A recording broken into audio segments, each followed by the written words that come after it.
ಇವತ್ತಿನ ವಿಷಯ ಏನು ಅಂತ ಹೇಳಿದ್ರೆ, BK ಹರಿಪ್ರಸಾದ್ ಅವರು ಹೇಳ್ತಾರೆ, ರಾಷ್ಟ್ರೀಯ ಪಕ್ಷದಲ್ಲಿ ಮಹಿಳೆಯರು ಸಿಕ್ತಿದ್ರೆ ಕನಿಷ್ಠ ಅರ್ಧನಾರೀಶ್ವರನ್ನಾದ್ರೂ ಕರ್ಕೊಂಡು ಬಂದು ಕೂರಿಸಿ, ನನಗೆ ಸಂತೋಷ ಆಗತ್ತೆ ಅಂತ ಹೇಳಿದ್ದಾರೆ. ಈ ವಿಷಯದ ಬಗ್ಗೆ ಒಂದಷ್ಟು ವಿಚಾರಗಳನ್ನ ಹೇಳಲಿಕ್ಕೆ ಇಷ್ಟಪಡ್ತೀನಿ. ಏನು ಅಂತ ಹೇಳಿದ್ರೆ, BK ಹರಿಪ್ರಸಾದ್ ಅವರು ಯಾವ ಮನೋಧರ್ಮದಲ್ಲಿ ಹೇಳಿದಾರೋ ಅಂತ ಗೊತ್ತಿಲ್ಲ. ಅವರು ಅನ್ಕೊಂಡಿರೋ ಹಂಗೆ ಅರ್ಧನಾರೀಶ್ವರರು ಅವ್ರಿಗಿಂತ ಏನು ಕಡಿಮೆ ಇರೋದಿಲ್ಲ, ಅವರಿಗೆ ಏನೊಂದು ಯೋಗ್ಯತೆ ಇಲ್ಲ ಅಂತ ಐರಾನಿಕ್ ಆಗಿ ವ್ಯಂಗ್ಯ. ಹಾಸ್ಪಿಟಾಲಿಟಿ ಕ್ಷೇತ್ರದಲ್ಲಿ ಜಾಗತಿಕ ವೃತ್ತಿಯ ಕನಸು ಇದೆಯಾ? ಜಾಗತಿಕ ಅಧ್ಯಯನ ಉದ್ಯೋಗ ಅವಕಾಶಗಳೊಂದಿಗೆ ಭಾರತದ ನಂಬರ್ 1 IIHM ನಲ್ಲಿ ಓದಿ ಪ್ರವೇಶ ಆರಂಭವಾಗಿದೆ. ಈಗಲೇ ಸೇರಿ. ಅವ್ರು ಮಾಡಿರುವಂತ ಸ್ಟೇಟ್ಮೆಂಟ್ ಏನಿದೆಯೋ ಇಡೀ ಮಂಗಳಮುಖಿ ಸಮುದಾಯಕ್ಕೆ ತುಂಬಾ ನೋವಾಗದೆ, ಮತ್ತೆ ಎಲ್ಲರೂ ತುಂಬಾ ಆಗ್ರಹದಿಂದ ಅವ್ರಿಗೆ ಕ್ಷಮೆ ಕೇಳಲಿಕ್ಕೆ ಆಗ್ರಹಿಸ್ತಾರೆ. ಯಾಕೆಂದ್ರೆ ಅವ್ರು ಮಾಡಿರೋವಂಥದ್ದು, ಅವ್ರು ಮಾತಾಡಿರೋವಂಥದ್ದು ಈ ಸಮುದಾಯ ಯಾವತ್ತಿಗೂ ಕ್ಷಮಿಸೋದಿಲ್ಲ. ಅವ್ರು ಹೇಳ್ತಾರೆ, ಮಂಗಳಮುಖಿಯರು ಅಂತ ಹೇಳಿದ್ರೆ ಅವ್ರು ಯಾವುದಕ್ಕೂ ಅನ್ಫಿಟ್ಟು, ಅನ್ಲಾಯಕ್ಕು, ಅವ್ರು ಯಾವುದೇ ಕೆಲಸಗಳನ್ನ ಮಾಡಕ್ ಆಗೋದಿಲ್ಲ ಅಂತ ಇನ್ನು ಅವರು 30-40 ವರ್ಷಗಳ ಹಿಂದೆನೆ ಇದ್ದಾರೆ. ಆದ್ರೆ ಅವ್ರಿಗೆ ಗೊತ್ತಿಲ್ಲ, ಇವತ್ತು ಅವರು ನಮ್ಗೆ ಏನಾದ್ರು ಅವಕಾಶಗಳು ಸಿಕ್ಕಿದ್ರೆ ಅವ್ರದೇ ಪಕ್ಷದ ಅಧ್ಯಕ್ಷರಾದಂತಹ ರಾಹುಲ್ ಗಾಂಧಿ ಅವ್ರಿಗಿಂತನೂ ನಾವು ಅವ್ರ ಪಕ್ಷನಾಗ್ಲಿ ಅಥವಾ ಅವ್ರ ಕಾರ್ಯಕ್ಷಮತೆಗಿಂತ ನಾವು ತುಂಬಾ ದಕ್ಷತೆಯಿಂದ ಆಡಳಿತವನ್ನ ನಡೆಸ್ತೇವೆ ಅಂತ ಹೇಳಿ ಹರಿಪ್ರಸಾದ್ ಅವರು ತಿಳ್ಕೋಬೇಕಾಗತ್ತೆ. ಅವ್ರು ಯಾವ ರೀತಿಯಾಗಿ ಈ ತರ ಆಲೋಚನೆ ಮಾಡ್ತಾ ಇದ್ದಾರೋ ನಮಗೆ ಗೊತ್ತಾಗ್ತಾ ಇಲ್ಲ. ಸೊ ಹರಿಪ್ರಸಾದ್ ಅವ್ರು ಏನ್ ಹೇಳಿದಾರೋ ಈ ವಿಚಾರವನ್ನ ನಾವು ತುಂಬಾ ಖಂಡಿಸ್ತೀವಿ. ಹರಿಪ್ರಸಾದ್ ಅವರೇ, ನೀವು ತಿಳ್ಕೊಂಡಿರೋ ಹಂಗೆ ಮಂಗಳಮುಖಿಯರು ತುಂಬಾ ತುಚ್ಛವಾಗಿ ಜೀವನ ಮಾಡ್ತಾ ಇಲ್ಲ. ಅವಕಾಶ ಇಲ್ದಿರೋ ಅವರು ಭಿಕ್ಷೆ ಮಾಡ್ತಾ ಇದ್ದಾರೆ, ಲೈಂಗಿಕ ವೃತ್ತಿಯನ್ನ ಮಾಡ್ತಾ ಇದ್ದಾರೆ ಹೊರತು ನಿಮ್ಮ ಹಾಗೆ ಅವಕಾಶಗಳು ಸಿಕ್ಕಿದ್ರೆ ಖಂಡಿತ ನೀವು ದಕ್ಷಿಣ ಇದ್ರಲ್ಲಿ ಬೆಂಗಳೂರು ದಕ್ಷಿಣದಲ್ಲಿ ನೀವು ಕಾಂಪೀಟ್ ಮಾಡಿದ್ರೆ ಇವತ್ತಿನವರೆಗೂ ನೀವು ಗೆಲ್ಲಕ್ ಆಗಿಲ್ಲ. ನೀವು ಎಲೆಕ್ಷನ್ ನಿಂತ್ಕೊಂಡ್ರೆ ನಿಮ್ಗಿಂತ ಒಂದ್ 2 ಓಟು ನಾವು ಬಹುಶಃ ಪಡಿಬೋದೇನೋ.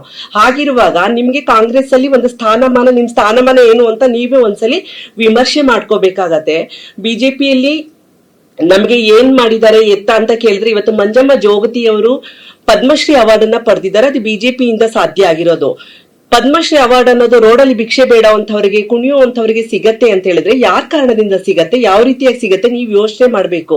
ಬಿಜೆಪಿ ಪಕ್ಷದ ಬಗ್ಗೆ ನೀವು ಹೇಳ್ತೀರಾ, ಬಿಜೆಪಿನಾದ್ರು ಮಂಜಮ್ಮ ಜೋಗತಿಗೆ ಪದ್ಮಶ್ರೀ ಅವಾರ್ಡ್ ಕೊಟ್ಬಿಟ್ಟು ಅವರಿಗೆ ಜಾನಪದ ಅಕಾಡೆಮಿ ಪ್ರೆಸಿಡೆಂಟ್ ಪೋಸ್ಟ್ ಅನ್ನ ಕೊಟ್ಟು ಅಡ್ಮಿನಿಸ್ಟ್ರೇಷನ್ ನಲ್ಲಿ ಮಾಡ್ಲಿಕ್ಕೆ ಅವ್ರಿಗೆ ಅನುಕೂಲ ಮಾಡಿಕೊಟ್ಟಿದೆ. ಅವ್ರಿಗೆ ನಮ್ಮ ಘನತೆಯನ್ನ, ನಮ್ಮ ಸಮುದಾಯದ ಘನತೆಯನ್ನ ಎತ್ತಿ ಹಿಡಿದಿದೆ. ಯಡಿಯೂರಪ್ಪನವರು 1% ರಿಸರ್ವೇಶನ್ ಕೊಡೋದ್ರ ಮೂಲಕ ಇವತ್ತು ಎಷ್ಟೋ ಜನ ಮಂಗಳಮುಖಿಯರು ಸರ್ಕಾರಿ ಹುದ್ದೆಗಳಲ್ಲಿ ಗುರುತಿಸಿಕೊಂಡಿದ್ದಾರೆ, ವಿಲೇಜ್ ಅಕೌಂಟೆಂಟ್ ಆಗಿದ್ದಾರೆ, ಮತ್ತೆ ಟೀಚರ್ಸ್ ಆಗಿದ್ದಾರೆ, ಬೇರೆ ಬೇರೆ ಗವರ್ಮೆಂಟ್ ಪೊಲೀಸ್ ಡಿಪಾರ್ಟ್ಮೆಂಟ್ ಅಲ್ಲಿ ಪ್ರಯತ್ನ ಮಾಡ್ತಾ ಇದ್ದಾರೆ. ಒಂದೊಂದೇ ಪುಟ್ಟಾಗಿ ಹೆಜ್ಜೆ ಇಟ್ಕೊಂಡು ಬರ್ತಾ ಇದ್ದಾರೆ.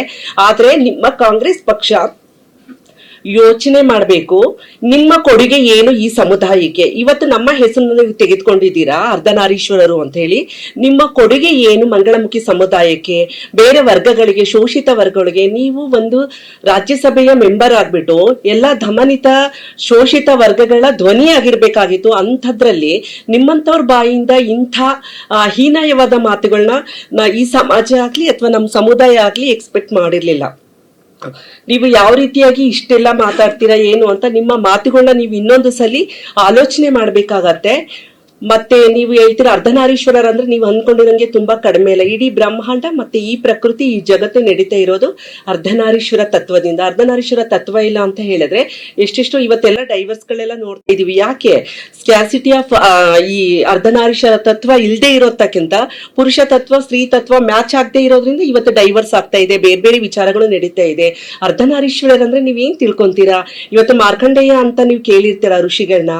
ಅವರು ಏನ್ ಅಲ್ಪಾಯಸ್ಸಾಗಿರುವಾಗ ಇದೇ ಅರ್ಧನಾರೀಶ್ವರನ್ನ ಪೂಜೆ ಮಾಡಿ ಪೂರ್ಣಾಯಸ್ಸನ್ನ ತೆಗೆದುಕೊಂಡಿರುವಂತದ್ದು ನಮ್ದು ಮಾರ್ಕಂಡೇಯ ಪುರಾಣದಲ್ಲಿ ನಾವು ನೋಡಿದೀವಿ. ನೀವು ತಿಳ್ಕೊಂಡಿರೋ ಹಂಗೆ ನಾವು ಕಡಿಮೆನೂ ಇಲ್ಲ, ನೀವು ಯೋಚನೆ ಮಾಡೋ ಹಂಗೆ ನಮ್ಮ ಇದನ್ನು ಸಹ ಕಡಿಮೆ ಏನಿಲ್ಲ.